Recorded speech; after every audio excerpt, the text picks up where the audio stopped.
All right, thanks everyone. I see that we're all trickling in, so feel free to come in, take a seat, and join us for the evening. I am Kevin Deckinga. I'm the League of American Bicyclists Membership and Development Director. Thank you so much for joining this call this evening.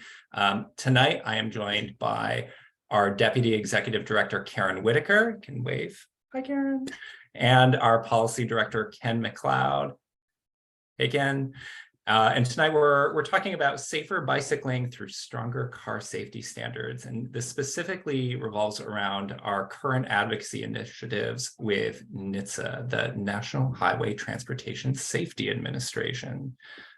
So our crowd tonight, we're coming from a lot of different places. Many of you are individual members. Thank you. Some of you are not members. A lot of you are members of your local bike club or advocacy organization. And if you are, feel free to put the name of that org in the chat because I love to see it. All right, I'm just going to say a couple words here. I want to thank everyone for their membership support, whether you're an individual or you're with your bike club. I know that a lot of you are with bike clubs, so I just want to say your support really builds our movement here in Washington. Among the many benefits is our co-op insurance program with American Specialty, where your representation in Congress and it fuels our legislative efforts on Capitol Hill, not just Congress, but as well as agencies like Amtrak. We recently became the convener of the Amtrak Bike Task Force, which is really exciting. Bike club members receive peer learning through the Leadership Institute. I send you a monthly newsletter, and it supports all of our great programming.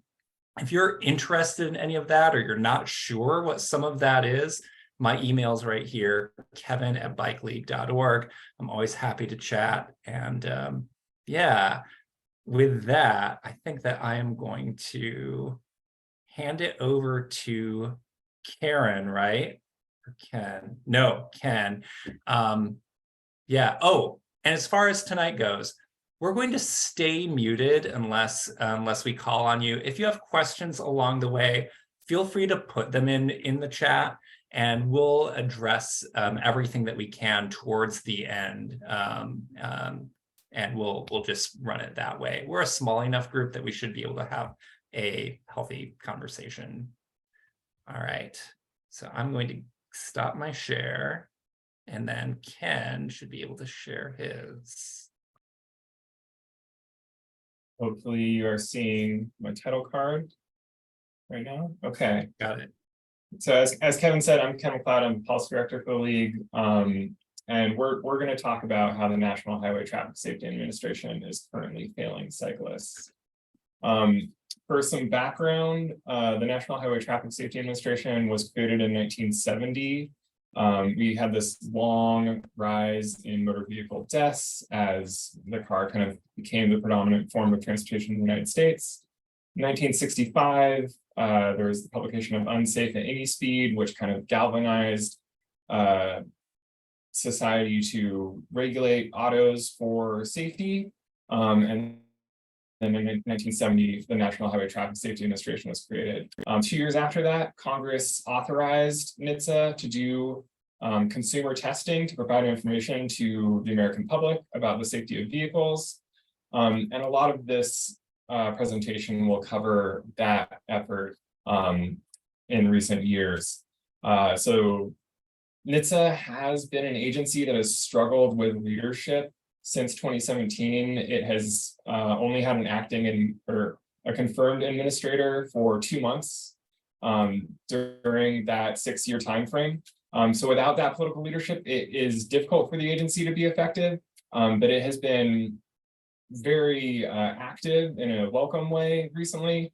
Unfortunately, it has just not been including bicyclists in that activity.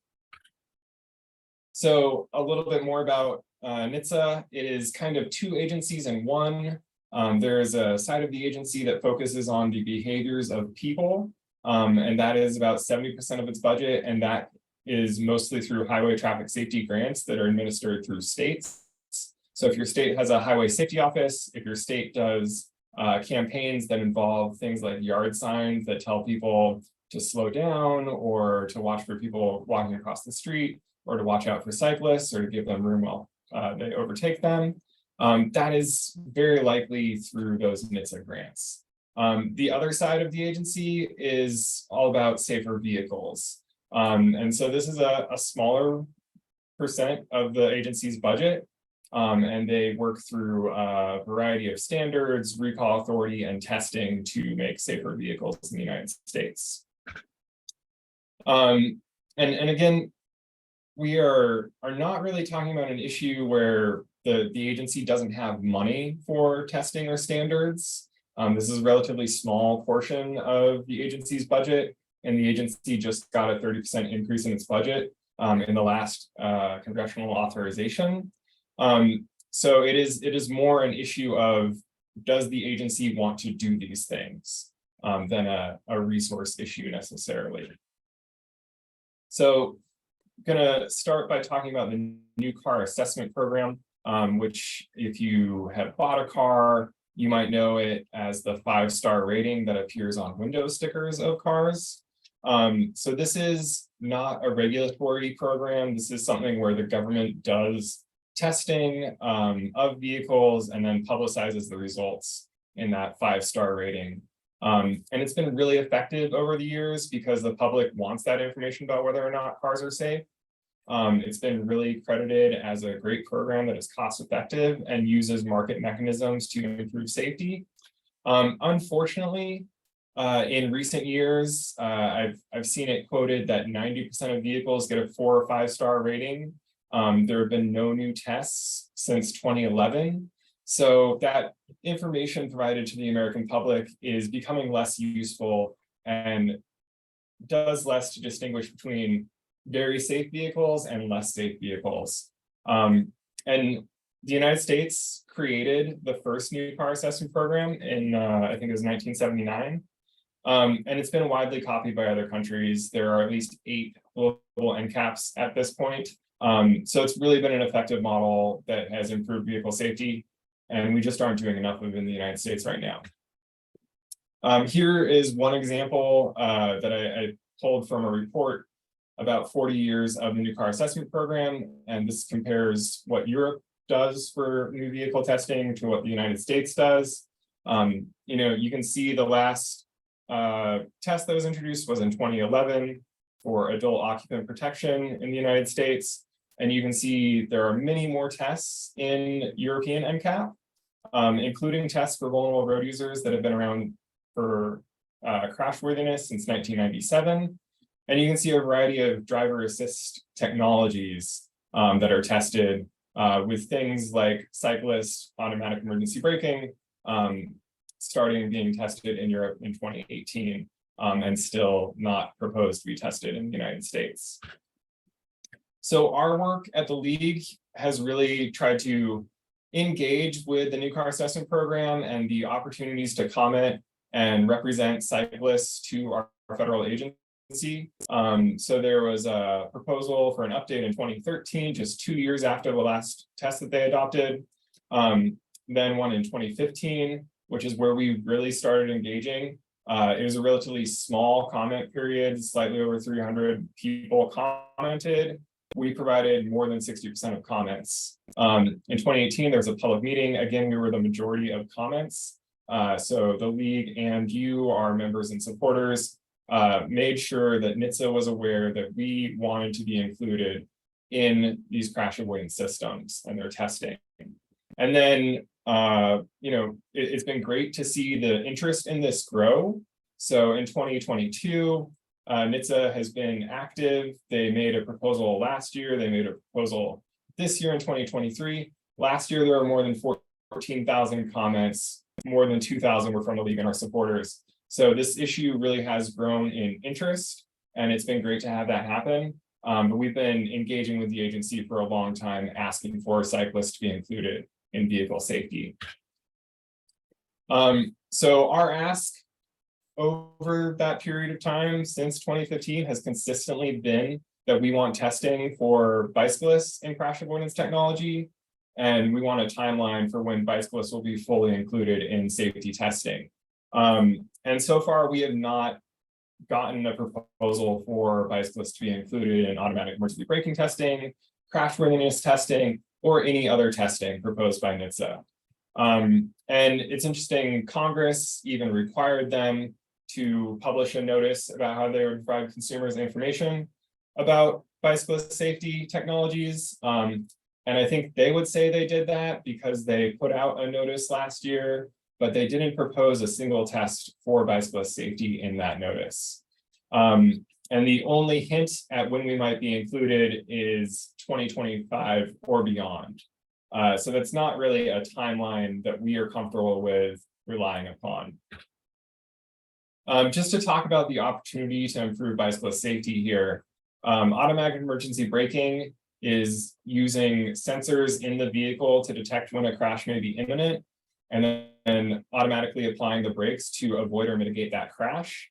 The Insurance Institute for Highway Safety has estimated that if they can do this for 3 scenarios, which I think the European New Car Assessment Program currently tests for 5 scenarios for cyclists and vehicles, you could mitigate or prevent 26% of bicyclist crashes and 52% of crashes that kill cyclists. So that's a really big opportunity.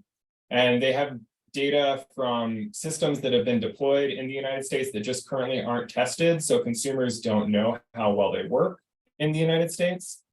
Saying one system, Subaru EyeSight system, reduces parallel crashes by 29%, but doesn't affect overall crash rates with cyclists. So it does the thing that it's designed to do, and it doesn't do things it's not designed to do. And that's why it's important to test multiple scenarios and provide that information to the public so that we know what vehicles can do, and they're designed to do those things well. And NHTSA has kind of pushed back on implementing these tests because they believe it's more technically challenging. But we know that this has been done in Europe since 2018. We know that vehicles sold in America, made by American companies like the Tesla Model S, do well when tested in the European testing system. What we don't know is whether the same vehicles sold in America perform as well, or if they don't use the same sensors to cut costs, or if they do some other form of market-based changes where they sell slightly different vehicles in Europe and America, because we don't have testing and Europe does. And last year, when NHTSA was proposing a pedestrian automatic emergency braking, which is great, I'm very glad to see them do that. It would be the first test for people outside of vehicles in our vehicle safety testing. They said that there are 4 criteria for inclusion in the new car assessment program.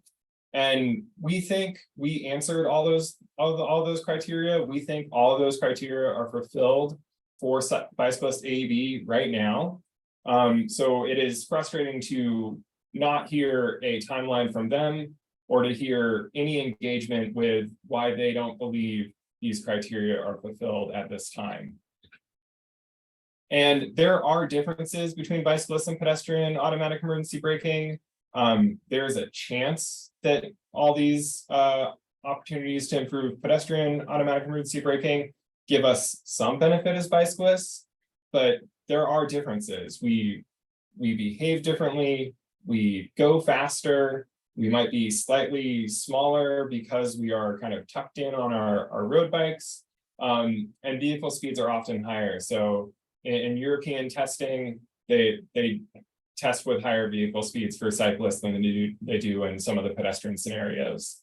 And even though NHTSA has taken a great step forward to propose pedestrian automatic emergency braking, they didn't go all the way of harmonizing with what Europe already does. So Europe has a test for children, and that's not proposed for the United States yet. So we would like to see them go more aggressive for both bicyclists and pedestrian safety.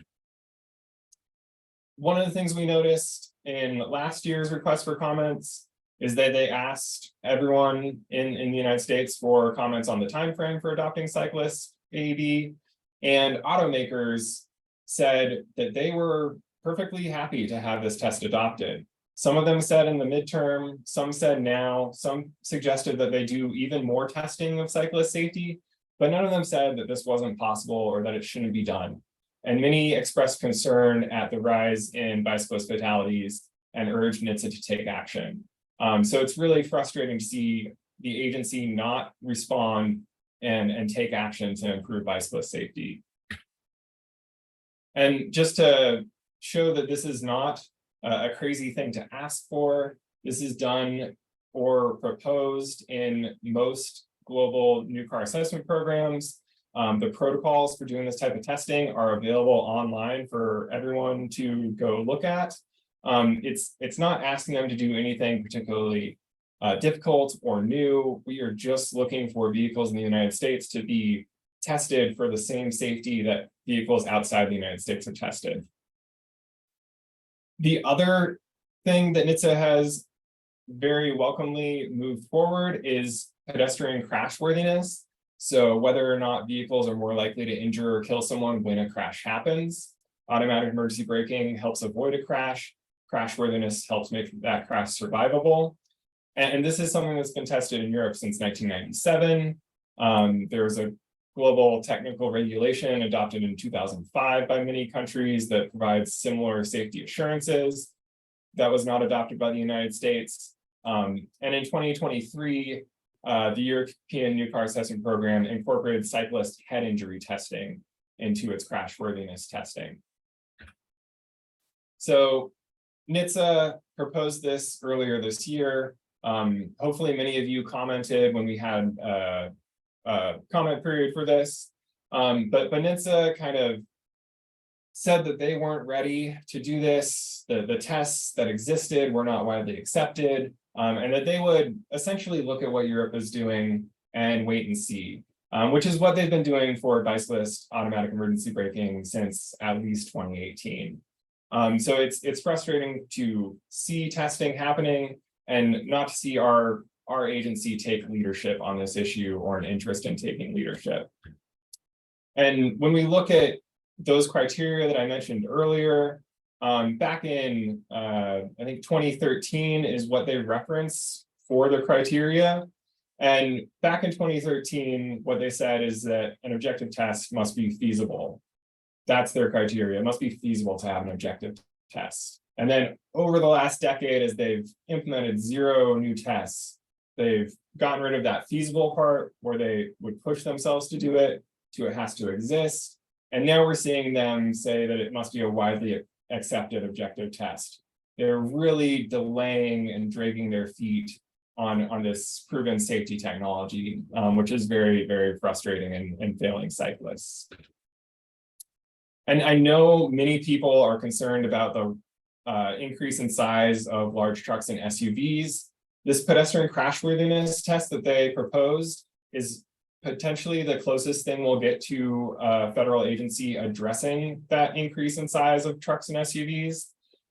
There's a few features that make it unlikely to have a big impact. So it proposed a pass-fail test. So if you are a very large truck and you're very, very, very dangerous for cyclists or pedestrians, you will fail. But also if you are a smaller truck and you are just somewhat dangerous for cyclists and pedestrians in a way that fails the test, you will also fail. And the American public won't know how differently dangerous those two vehicles are because we only get the pass-fail. We don't get a sort of grading system. The tallest vehicles will fail automatically because they're bumper heights, which doesn't give us any information about how dangerous they may be due to other features. And failing vehicles can still earn 5 stars. So even if you fail this pedestrian crashworthiness test that's been proposed, you can be a 5-star rated vehicle. And this will also only be published on Nitza's website, not on those window stickers. So people probably won't even know about it, which is very unfortunate. And Congress made this issue part of the bipartisan infrastructure law. They asked for a notice and report on hoods and bumpers by the end of this year. So NHTSA still has time to do that, but they haven't done anything publicly on it yet. And, crossing my fingers that we get a really great report that shows a way towards safer vehicles, but based on their pattern and their record, it seems unlikely. And one of the unfortunate things that is true, and one of the reasons that we can't just rely on other countries doing testing, is NHTSA has done tests of US vehicles and the same vehicles that are sold in Europe. And because we have slightly different bumper standards, the US vehicles are less safe for pedestrians. So we can't just rely on other countries pushing for safer vehicles. We need our agency to actually do its job. And unfortunately, NHTSA has a really bad record of responding to Congress and the public. This is a Government Accountability Office report showing all of the ways, all of the statutory deadlines that it has missed. I think this was maybe back in 2022, and not a single deadline from the last congressional bill had been fulfilled by the time that we got a new congressional bill. So if we aren't seeing action now, we can't rely on seeing action in the future. So we really need to make this an issue and call for action now, while NHTSA is being active, since it's been over a decade since it's been active in the past. So it is just a pattern of proposals that are weak, a pattern of excluding bicyclists specifically, even though I'm very happy to see the efforts that they have done around pedestrian safety, and I hope that those continue. But we can't rely on this agency to do this work unprompted. We need the help of everyone in the cycling community to say that this is an issue that we need action on. And we need to kind of make sure that they are requesting the resources that are available to them in order to do their job and doing their job for cyclists. And so I think with that, so we do have an action alert. We do have a recent blog with our sign-on letter that you can see at the bottom of this page. I do want to note that this comment that we are sending comments to is a proposed vehicle safety standard that'll make pedestrian automatic emergency braking standard in all vehicles with a certain performance requirement. And this is absolutely the type of action that we would love for them to do for bicyclist automatic emergency braking. It's a relatively low cost. It is less than $30 per passenger car, less than $12 per light truck. So this is the type of thing that should be easy to accomplish. And if we just harmonized with what Europe does in terms of vehicle safety standards, where bicyclist automatic emergency braking is included in their standard, we would have bicyclist automatic emergency braking included in this proposal. Unfortunately, NHTSA just refuses to do what other countries already do for cyclist safety. So I think, yeah, with that, I'll hand it over to Karen. All right, thanks, Ken. Let me get share my slides here. Okay, so we're going to move from a high-tech solution where NHTSA has been really dragging their feet to kind of a low-tech solution, which they're just actively ignoring. And that has to do with truck safety. Right now, the 4% of the registered vehicles in the US are large trucks, and but they're responsible for 11% of bicyclist fatalities. And one of the issues that we have with that is that we know there's a real, like I said, low-tech solution, and that is basically to put a barrier between the axles. So what you see on the right-hand side, that white Vision Zero barrier. And what that barrier does is it helps stop bicyclists from getting sort of pulled under the truck, and it also helps when if you get hit by a turning truck, it helps keep you out of the path of the rear wheels. And that can really make a difference in terms of serious injuries and fatalities. So here's another view of what a side guard is. And then when we look at the percent of bicyclist fatalities from large trucks, it's 11%, but it varies. In New York City, it's over a third of bicyclist fatalities are from crashes with large trucks. In Massachusetts, it's almost 50%. I think it's 48%. And so you can see how it varies. And not all of these crashes with trucks are start with a side impact, but about 50% of them do. So there's two common types of side crashes that I'm going to talk through. One, the first one is when a truck overtakes this cyclist, or it's also called the cyclist losing control.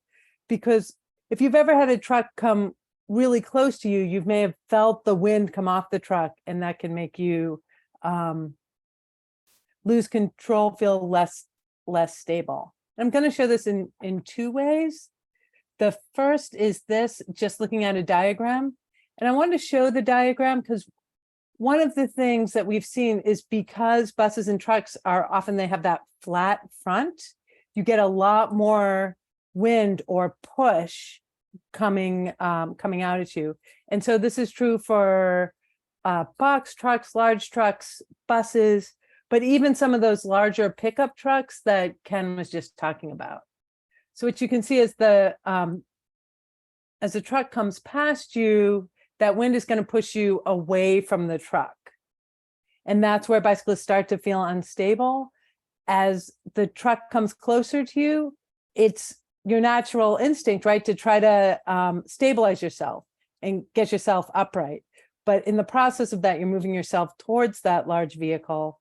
And then after you get past the first set of wheels, what we see is a vacuum underneath the trailer, and then that's pulling you even further. So I'm going to show a series of pictures from a video of a crash. The cyclist in this crash lives, but I just want to give folks a little bit of warning. And the commentary on this is from a safety specialist from the transit union, who's looking at this from the bus side. But you can see here's the bicyclist. Looks like they're signaling. The truck comes up, and they're already starting to get pulled towards the truck. In less than half a second, that bicyclist has crossed half the distance between where they started and where the truck is. You can see a possible contact here. You can see the cyclist really trying to steer their way out, but now they're past the cab, the trailer's going by, and there's that secondary sort of vacuum underneath. And then we see the contact again, and this impact isn't the most, or it's not usually the impact that causes the biggest damage to a cyclist. What it is when you get into the track of those rear wheels. So you can see what can happen. Again, this person lived, gone, but that's one of the most dangerous situations of all traffic crashes, is that bicyclist truck crash because of that. The other common type of crash with a side impact is when the truck driver turns into the cyclist. And these are often situations where, while the truck is past you, when they're looking at their mirrors, they can't see you. You're in their blind zone. And so these are some graphics done by Seven Hills Engineering. They're a firm that gets hired to reenact crashes to understand what happened. And so this is a turning crash simulation where there's no side guard or what is often called a lateral protective device, right? So you can see there's the impact, the cyclist falls, but because the truck is turning, they end up under the wheel. Where with that lateral protection device, that barrier, there's still the impact, the cyclist still falls and crashes, but that side guard sweeps them out of the way, which is critical to avoiding the fatalities and serious injuries. So again, another picture of a side guard. And what's important on this for cyclists is that there's not more than 13.8 inches from the road to the side guard, because we need it For bicycles, we need it to be a little bit lower. For pedestrians, we need it to be a little bit lower so that it will sweep you out of the way. So the reason we know that these work is because in 2017, the US DOT recognized that there was a large increase in bicyclist fatalities and other vulnerable road user fatalities in crashes with large trucks. And so the Federal Motor Carrier Association, which is so we have like federal highways, we have federal transit, we have NHTSA. The federal motor carriers is in charge of these larger vehicles. They said, okay, we need to figure out what's going on here. And so they contacted the Volpe Center, which is another agency within USDOT that does research. And so they contracted with them to do the research. And so Volpe did a couple of things.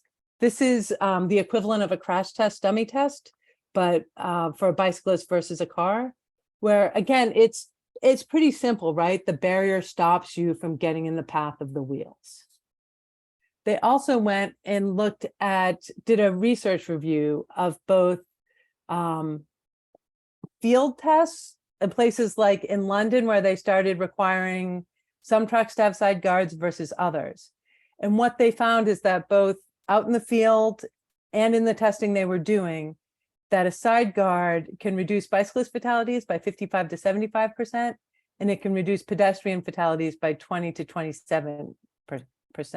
And so their conclusion, and the conclusion that Volpe took back to the other US DOT agencies, are like, look, this works. We should talk about how to promote this. If it makes sense, maybe we should regulate this. This can make a big difference. So then why don't we have side guards? Well, during that process, after 2017, as the report was getting written and the research was being done, the American Trucking Association was lobbying on what that report was going to say. And they lobbied the US DOT agencies for months. And in the end, the US DOT conceded to allow the American Trucking Association to review and edit that report. And the result is that that report that US DOT put out dealing with bicyclists and vulnerable road user fatalities and serious injuries with truck crashes, it didn't have any reference to the benefits of regulation. And they took out 70 pages of the report, including taking out some of the study results that Volpe has found. And so the reason that we know that that happened is because there was reporting on it by Frontline and ProPublica. And so this is from the article of ProPublica, and we can send out a link to this if you haven't seen it. But this is a side-by-side of, on the left, the report before the American Trucking Association had a chance to edit it, where they're talking about the advantages of having a side guard, where they're talking about the suggested steps for developing a regulation about it. And then on the right side, we see what it looked like after the American Trucking Association made the edits and USDOT accepted all their edits, or accepted at least most of the edits. Again, 70 pages of cuts. And so we didn't see that research go out. We did, some of the Volpe data got pulled down, it's now back up, but there hasn't been any changes in what's been required of trucks. So then, in 2021, we had this large bipartisan infrastructure law go through. And leading up to that, truck safety advocates were really advocating for Congress to say, hey, we need a regulation for side underride guards. We need to look at these. And they weren't just coming from the bicyclist perspective. They were also coming from avoiding cars going under trucks. But they found out about this, this report that had been edited. They were really pushing for this. Of course, the truck industry was lobbying in the other direction. And what they got was a compromise that said, okay, US DOT, we're going to require you to finish that research that you were working on side underride guards. And then we want you to come up with a cost benefit analysis and a feasibility study about if it makes sense to require side underride guards. And I'm using two terms here that I want to just clear up. Generally, when we're talking about a side underride guard, we're talking about something that stops a car from going under a truck. So this has to be a lot stronger than an LPD that you need for bicyclists. Right? It has to be stronger, but on the bicyclist pedestrian side, we need it to go a little bit lower. So I've heard it said that both side guards, LPDs, are specifically for vulnerable road users. Underride guards generally result, or that term is used for cars. But the thinking is, if you're going to bother to study underride guards, let's study something that works for everyone. Why would we knowingly leave out the 500 bicyclists and pedestrians who die in truck crashes, the 300 motorcyclists that die in truck crashes every year? Let's build something that's going to work for everyone. So Nitzas response to the language in the bipartisan infrastructure law was to just sort of dust off some of that old research they had. They came out with what's called an advance notice of proposed rulemaking, where they said the cost, from their studies, they said the cost of requiring side underride guards was not worth the benefit. They said that side underride guards would only save 17 lives a year, which seems really low. They did not include any fatalities or serious injuries from bicyclists, pedestrians, or motorcyclists.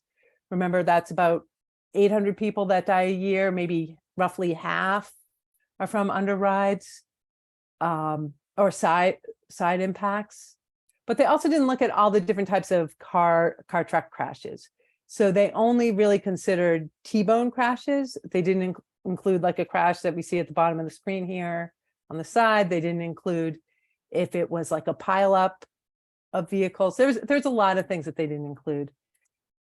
And so one of the things that we've been working at the League, we have two goals. One, we would like to see we would like to see side guards required for trucks. I think we have 7 or no, it's more than 7. I think it's now 10 cities in the US that require side guards in some way. And then Massachusetts and DC also have laws requiring them.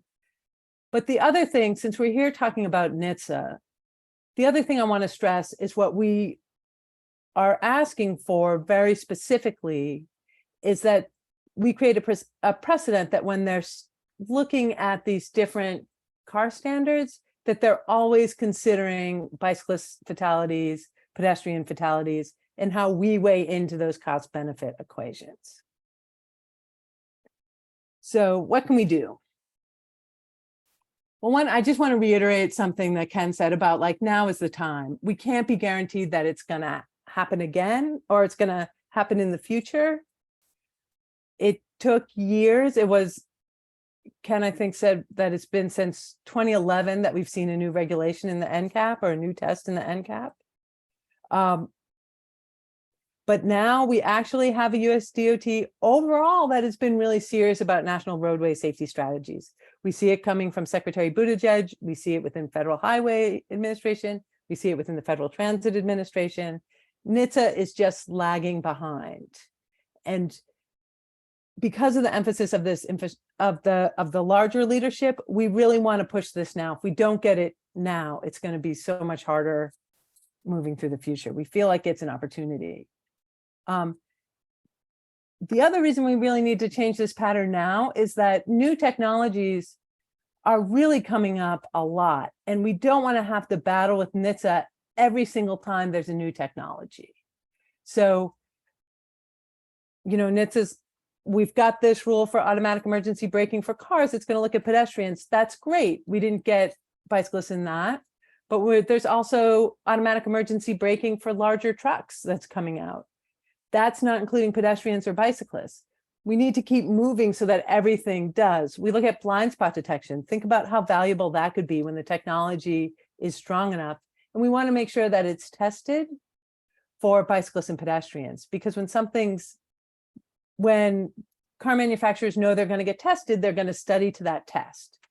Another example is a lot of cars now have stay in lane technology that beep and try to stop you from going over the middle line. That's important, right? At the same time, I think it's 38 states have safe passing laws where you have to give a bicyclist 3 feet or more when you pass them. If we've got cars that are telling you not to go over the line, we need them to develop this technology with the idea of laws around bicyclists as well. And then finally, we're seeing autonomous and connected vehicle technology moving forward. We need that to consider bicyclists, and we really don't want to have to do this every single time. We want NHTSA to just automatically do it, right? So long-term goal, that fundamental change. A lot of the pushback we're getting really is that, as Ken was saying, detecting and responding to bicyclists is hard for today's technology. It's harder. They're telling us it's harder to measure bicyclists than it is to measure pedestrians. We know it's harder than like braking systems where a vehicle can see a vehicle, but that can't be an excuse not to do it.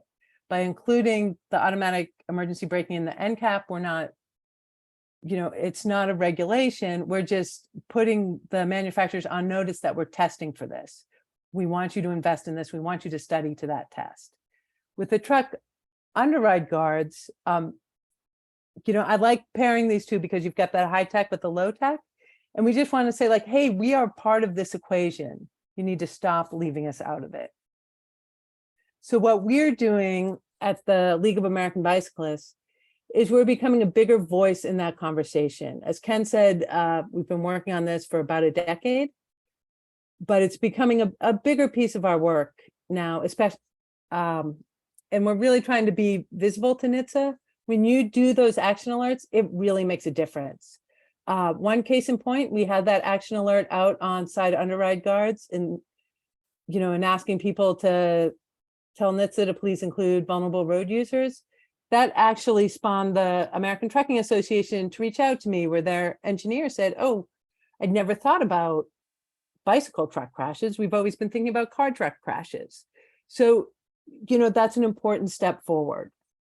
So we're trying to be visible with NHTSA. We're trying to connect NHTSA to the larger DOT, because again, we have good leadership at the highest levels, but it's not filtering down to NHTSA, and we're trying to make that connection. We're partnering with industry. We've developed some principles for testing with bicyclists with AV companies. We're working on advisory boards with coalitions that are looking at some of that connected technology. And we're also trying to build new coalition partners. We're just trying to work a little bit more with the American Motorcyclists Association, because when it comes to automatic emergency braking and the truck piece, the same things that we're very related. The things that we want are related, and how we interact with those vehicles in those situations are related. So what you can do, as I said, the comments that we've seen really make a difference. It makes it harder for NHTSA to say that they're not hearing from anyone or that people don't care. So as Ken said, there's an action alert now on Cyclists AAB. We'll send this out to you tomorrow and with notes, but please go take action. And then if you are with a local organization or a bike club, we have a letter that we're sending to Secretary Buttigieg asking for these two things: to include cyclists and motorcyclists automatic emergency braking in the new car assessment program, and to include vulnerable road user fatalities and serious injuries in the cost benefit on truck side underride guards. So we've got about 120 organizations on the letter. We want to make a big splash. The last time Ken and I were in to the office of the secretary and we were talking about this, one of the things they asked us was, okay, well, who's behind it? Who else wants it? And that was sort of the why we're generating this letter. We want to show that bicyclists across the country do care about this. And so we're asking for your help in that. And I think, yep. With that, I'll stop sharing and we can go to Q&A. Yeah, thanks so much, Karen. Yeah, that was really excellent. And if I can reiterate, if you're with a bike club or an advocacy group, please do sign on to this letter and we'll send instructions for how to do that. When is the deadline for that, Karen? It's August 17th, so Okay. we have a little time. Yeah, it's coming up. And we made reference to a Frontline and ProPublica story about truck underrides. If you missed it, you can watch it for free on pbs.org. It's really good. It'll make you mad. But yeah, this has been excellent. We've gotten a few questions in the chat. One that came up was with USDOT saying all the right things and having all the great people in charge, why doesn't that trickle down to NHTSA? What is it with the structure of the organization where there's like that missed connection?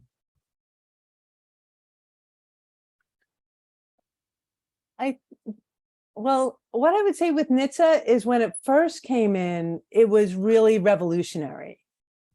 And then when we got into the 80s and we got into that sort of an anti-regulation culture, it sort of lost its steam. And I think now, for some internal reasons that we don't necessarily know, people look at sort of federal highways because that's where there's a lot of money, and they look at federal transit where there's a lot of money. I mean, I would say even at the league, we really focus on infrastructure, but we're now seeing a bigger import or a real opportunity with safer vehicles. Yeah. To either Karen or Ken, there's a good question in the chat about autonomous vehicle detection, and can they detect bicyclists? They think that we're pedestrians. That's sort of the story behind the first autonomous vehicle fatality, to my understanding. Can you speak to that? Yeah, I mean, my understanding is that automated vehicles have come a good bit from the Uber automated vehicle that hit and killed Elaine Herzberg in Arizona as she was walking her bike across the road. It wasn't sure how to classify her as a bicyclist and pedestrian because she was walking her bike. Most of the companies say that they can detect bicyclists and understand that it's a cyclist and have a framework in place to keep them safe. Two of the leading automated vehicle developers, Waymo and Cruise, have either fully endorsed our 6 principles for interacting with cyclists or have endorsed the effort, if not all of the principles, and that requires that detection. NHTSA does have something called the Standing General Order on Automated Driving Systems. That they require certain identified developers to report incidents with non-motorists, with motorists, with fixed objects, trees, and of the, I want to say it's 31 non-motorist incidents that have been reported between 2021 and 2023. 24 of those have been cyclists. So that's a little under 80%. So there is a little bit of reason to be concerned about it based on that reporting. But that reporting doesn't have a lot of information about the types of incidents that happened. But it is definitely something to watch. Thanks. If you've been riding for a few years, you've noticed there's definite trend in new vehicles, higher bumpers, heavier vehicles, larger vehicles. And you talked a little bit about NCAP versus the Euro NCAP new car assessment program. Does the difference between those respective tests have anything to do with how we see vehicles changing in the US versus overseas? It probably plays some role. Euro NCAP has had pedestrian crash testing since 1997.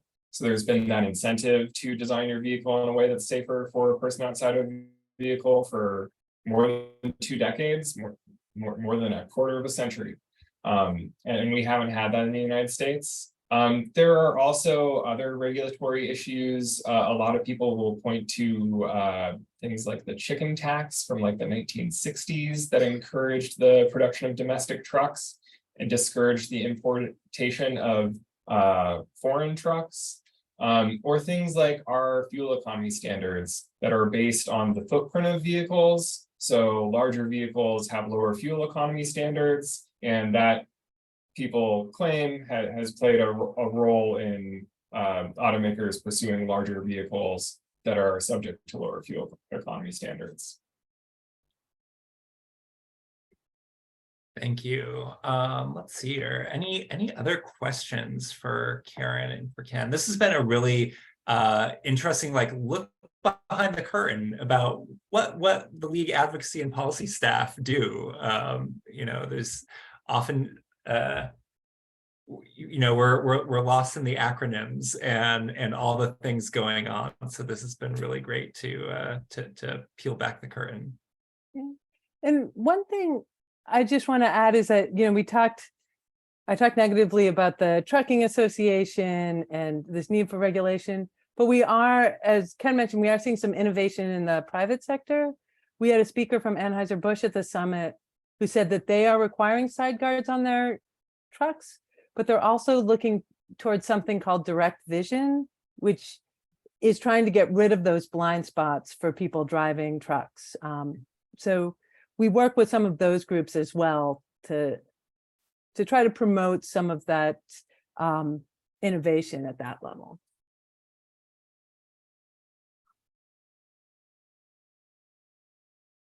Thanks. Do you have other ideas for how advocates can make an impact on the growing size and weight of new cars and trucks and EVs? We're starting to see some cities pursuing additional taxes on vehicles based on weight. Some states have long-standing slight differences in their registration costs based on vehicle weight. So it wouldn't be super surprising to see some of those states use that existing framework in ways that encourage lighter vehicles. Electric vehicles weigh more than internal combustion engine vehicles. So it'll be a difficult kind of balancing act between the incentives that government is giving for electric vehicle adoption and perhaps wanting to incentivize lighter weight vehicles. Great. Well, I think that we're going to wrap it up, and I want to remind everyone what the primary asks are then. If you're with a bike club or an advocacy group, please join that sign-on letter. If you're an individual, please take action, and you can find our action on Nitza at our website, bikeleague.org. You'll see Take Action at the very top. We have a new website, and it's very, very easy to take that, and be sure to share it with your social networks. If you have follow-up questions, feel free to reach out to us. I'm Kevin at bikeleague.org, and Karen and Ken are also simply their first names at bikeleague.org, respectively. But with that, I want to thank my colleagues, Karen and Ken, for joining us. And I want to thank everyone else for joining us too. This has been really great. All right. Thanks, everyone. Thank you all for joining. Thank you. Good presentation.